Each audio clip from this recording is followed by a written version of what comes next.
Hello students, आशा है आप सभी बहुत अच्छे होंगे। हम पढ़ रहे हैं चैप्टर 2 ह्यूमन रिप्रोडक्शन में गैमेटोजेनेसिस के अंदर oogenesis के बारे में। यानी कि जो ओवरी है वहाँ पर गैमीट मदर सेल्स प्रेजेंट होते हैं, यानी कि oogonia डिप्लॉइड सेल्स हैं। आपको पता है कि हमेशा डिप्लॉइड सेल से ही हैप्लॉइड सेल्स यानी कि गैमीट का फॉर्मेशन होता रहता है। तो oogonia डिप्लॉइड सेल्स प्रेजेंट होती हैं ओवरीज के अंदर और इनमें माइटोटिकली डिवीजन होता है। ये माइटोसिस करती हैं सबसे पहले माइटोसिस जब होगा तो प्राइमरी oocytes तैयार होते हैं जो कि डिप्लॉइड होते हैं। आपको पता है कि सेल डिवीजन दो तरीके से होता है, जो कि है माइटोटिक डिवीजन और मियोसिस डिवीजन। माइटोटिक डिवीजन है वहां पर हमेशा सेम नंबर ऑफ क्रोमोसोम्स वाले सेल्स ही तैयार होते हैं। तो यहाँ पर सबसे पहले माइटोसिस की प्रोसेस होगी। जब माइटोसिस की प्रोसेस होगी तो 2n वाले प्राइमरी oocytes तैयार हो जाते हैं। अब ये जो प्रोसेस है, ध्यान देने वाली बात ये है कि यहाँ पर ये जो प्रोसेस है oogonia प्रेजेंट है और उससे ये माइटोसिस का डिवीजन होकर के प्राइमरी oocytes बन रहे हैं। ये जिस समय पर बेबी गर्ल का बर्थ भी नहीं हुआ है उस समय पर ही ये डिवीजन होना स्टार्ट हो जाता है। यानी कि जिस समय पर बेबी का बर्थ नहीं हुआ, बिफोर बर्थ, वो अपनी मदर के अंदर जब बन रही है वो सेल, उसी समय पर जब वो तैयार हो रहा है, उनका डेवलपमेंट हो रहा है, उसी समय पर ये सारी प्रोसेस चल रही होती है। यानी कि बेबी गर्ल के बिफोर बर्थ, जब वो खुद से पैदा नहीं हुई उससे पहले से ही ये सारी प्रोसेस चल रही होती है कि वहाँ पर बहुत सारे millions of oogonia baby girl के अंदर प्रेजेंट होंगे। फिर oogonia में से माइटोसिस की डिवीजन होगा और उसके बाद वहीं पर प्राइमरी oocytes बनेंगे। बहुत सारे प्राइमरी oocytes वहाँ पर लगातार बन रहे होते हैं।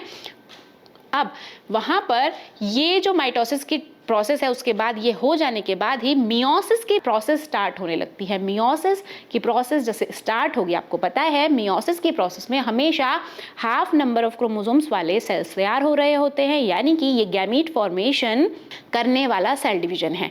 जहाँ पर भी गैमीट्स का फॉर्मेशन होना है वहाँ पर मियोसिस की प्रोसेस होनी होती है। तो वहाँ पर बिफोर बर्थ जब ये बन के तैयार हुआ है प्राइमरी oocyte, उसी में ही मियोसिस 1 की प्रोसेस स्टार्ट होना शुरू हो जाती है, मतलब ये वाली प्रोसेस होने लगती है।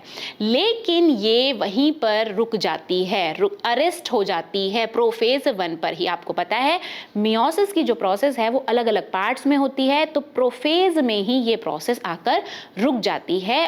और जैसे ही बेबी का बर्थ होगा उस समय पर प्यूबर्टी जैसे ही हिट करेगी। जब बेबी होगी उसके बाद वो बड़ी हो, प्यूबर्टी उसको हिट करे, उस समय पर यहाँ पर ये जो मियोसिस 1 जो कि अरेस्ट हो गया था, प्रोफेज 1 पर रुक गया था, वो कंप्लीट हो जाता है। और कंप्लीट होने के साथ ही सेकेंडरी oocyte बनता है और साथ ही बनती है एक पोलर बॉडी।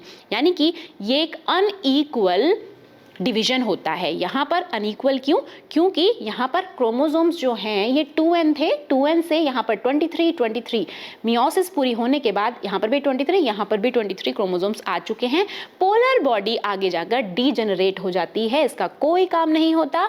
लेकिन यहाँ पर जो सेकेंडरी oocyte बन करके तैयार हुआ है, इसका हो चुका है मियोसिस 1 कंप्लीटेड। तो अभी तक यहाँ पर माइटोसिस की प्रोसेस हुई, उसके बाद मियोसिस की प्रोसेस यहाँ तक आकर के कंप्लीट हुई है, जबकि मिल चुका है सेकेंडरी oocyte। सेकेंडरी oocyte जब बन के तैयार हुआ है तो ये फर्दर अपना मियोसिस 2 जो रह गया है अभी, मियोसिस 2 इनिशिएट करता है, स्टार्ट करता है। अब मियोसिस 2 स्टार्ट तो हो जाता है लेकिन ये फिर से हो जाता है अरेस्ट, वापस से ये बीच में ही रुक जाता है। और ये अब कंप्लीट कब होगा? जब भी इसको सेकेंडरी oocyte के पास स्पर्म आएगा, जब भी स्पर्म आकर के यहाँ पर फ्यूज हो, तभी यहाँ पर मियोसिस 2 कंप्लीट होता है। तो हम यहाँ देख रहे हैं कि जो प्रोसेस है oogenesis की वो थोड़ी सी कॉम्प्लिकेटेड है, स्टार्ट हो रही है बिफोर बर्थ। जबकि हमने देखा था कि मेल्स में जो मेल हैं उनमें स्पर्मेटोजेनेसिस, जो उनका गैमेटोजेनेसिस की प्रोसेस है, वो प्यूबर्टी हिट करने के बाद ही स्टार्ट हो रही है और ऑल ओवर द एज वो चलती ही जा रही है। लेकिन फीमेल्स की बॉडी में ये बिफोर बर्थ ही स्टार्ट हो जा रही है। यहाँ पर oogonia जो है गैमेट मदर सेल्स स्टार्ट कर देती हैं अपना डिवीजन माइटोसिस की प्रोसेस के थ्रू और प्राइमरी oocyte बना लेती हैं और स्टार्ट कर देती है मियोसिस की प्रोसेस, लेकिन वहां पर रुक जाता है ये प्रोसेस। उसके बाद बर्थ होगा, बर्थ के बाद प्यूबर्टी हिट करेगी, जैसे ही प्यूबर्टी हिट करेगी तो जो ये प्रोसेस रुका हुआ है वो वापस से स्टार्ट होता है और यहाँ पर मियोसिस 1 कंप्लीट होकर के सेकेंडरी oocyte बन जाता है। अब सेकेंडरी oocyte जो है उसमें मियोसिस 2 वापस इनिशिएट होता है, लेकिन रुक जाता है मेटाफेज 2 पर आकर। मेटाफेज 2 पर आकर रुका ही रहेगा जब तक कि इसको स्पर्म नहीं मिले। अब जब इससे जैसे ही स्पर्म मिलेगा वैसे ही ये ओवम में कन्वर्ट होगा, ओवम बन जाएगा और यहाँ पर मियोसिस 2 कंप्लीट हो जाता है। इसके बाद हम जानेंगे ये जो चार्ट दिया गया है, एक NCERT में भी ये सेम दिया गया है डायग्राम। इसको एक बार समझ लेते हैं कि स्पर्मेटोगोनिया यहाँ पर मेल के अंदर पहले प्रेजेंट हैं जो कि स्पर्म मदर सेल्स थे, फिर वहाँ से डिवीजन होते होते स्पर्मेटोगोनिया में प्राइमरी स्पर्मेटोसाइट्स बने, सेकेंडरी स्पर्मेटोसाइट, फिर स्पर्मेटिड्स। स्पर्मेटिड्स से स्पर्मेटोजोआ की प्रोसेस हो रही थी जो कि कहलाती है स्पर्मिएशन।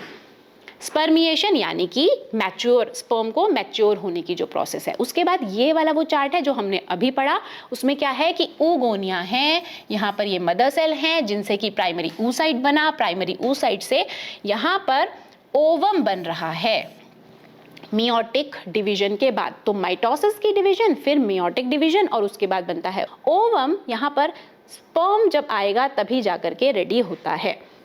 तो स्टूडेंट्स, हमने जाना कि oogenesis की प्रोसेस कैसे होती है। इससे आगे के टॉपिक के साथ मिलेंगे अपनी नेक्स्ट क्लास में। तब तक के लिए धन्यवाद।